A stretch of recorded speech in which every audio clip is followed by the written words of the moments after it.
Good morning from Las Vegas. We are here at Indian Motorcycles launch, and this is kind of the biggest news. It's a Chieftain, but now it's stuffed with the PowerPlus engine from the Challenger. So come along for the ride.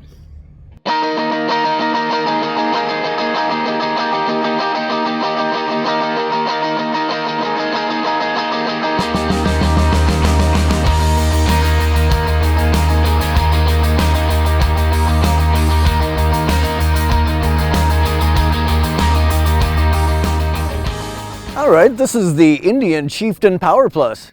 We've had Chieftains for over a decade, but not with a PowerPlus.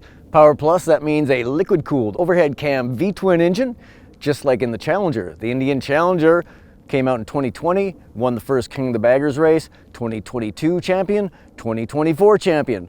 This thing is a potent motor, 108 cubic inches, and that was good, but the King of the Baggers, they went to 112 cubic inches because more is more. And now for 2025, you can get the PowerPlus engine stock in 112 cubic inches. Makes 126 horsepower now, 133 pound-feet of torque, but it's an option. So in the PowerPlus family, you get the 108, and then you can go up the ladder, you can get a 112. If you get the 112, you also get a whole bunch of other stuff, including a rider assist package that includes a radar device that warns you about people in your blind spots, warns you about tailgaters, and it'll even flash at tailgaters the brake lights to let them know that they're following you too close. So frame-mounted, fork-mounted fairing, what's better? That's been an age-old question in the Harley world. Harley Road Glide, frame-mounted fairing. Street Glide, fork-mounted fairing. Well, now Indian gives you the same choice in the PowerPlus family. The Challenger is a frame-mounted fairing. This new Chieftain is a fork-mounted fairing. Which is better? I'm not sure. But I can tell you that to my eye, the Chieftain looks a lot better because it looks a lot lighter. It's not actually a lot lighter, but it looks that way. And from behind the bars, it kind of feels that way. There's less of a bulk in front of you. So that's a good thing. In a crosswind, you might prefer the frame-mounted fairing because the wind will blow the fork-mounted fairing of the Chieftain around a little bit. So just like everything in life, there's a compromise. And then we come to that 112 cubic inches. This motor is fantastic. Harley-Davidson will have a hard time outgunning this thing, even in the new high-output version of the Milwaukee 8. I can tell you that this thing will do burnouts, second gear, tire spinning antics if you shut off the traction control.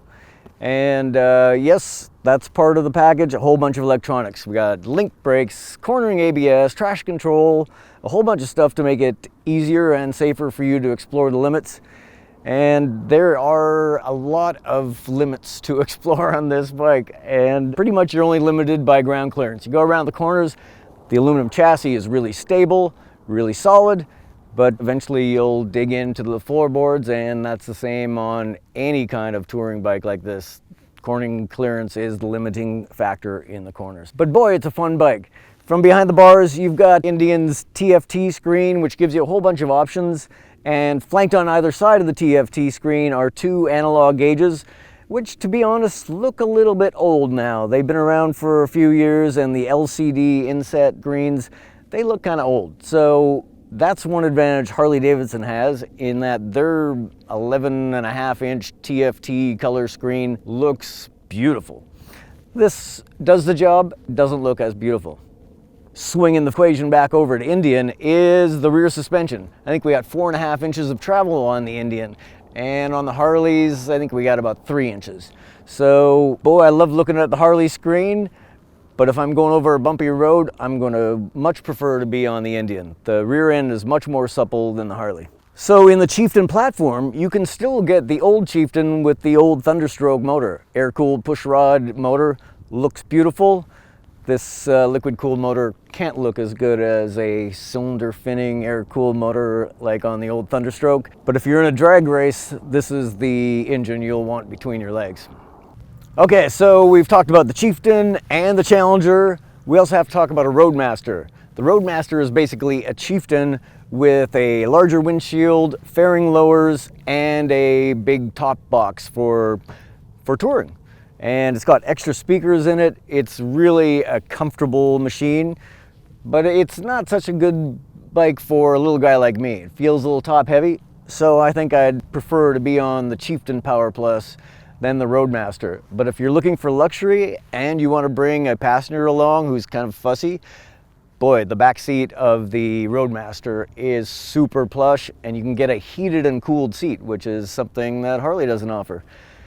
And back to Harley again, the Chieftain has an electric windscreen.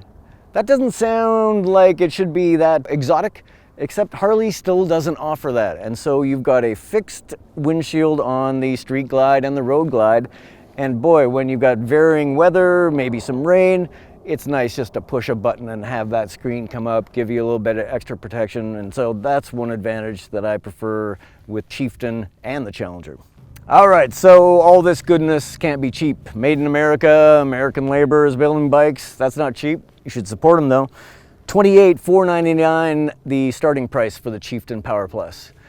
Once you start adding the 112 cubic inch motor, which you probably want because it's really awesome, and the power band audio, which you can see with the speakers in the saddlebags and in the fairing, then we're climbing $32,749. So boy, that ain't cheap.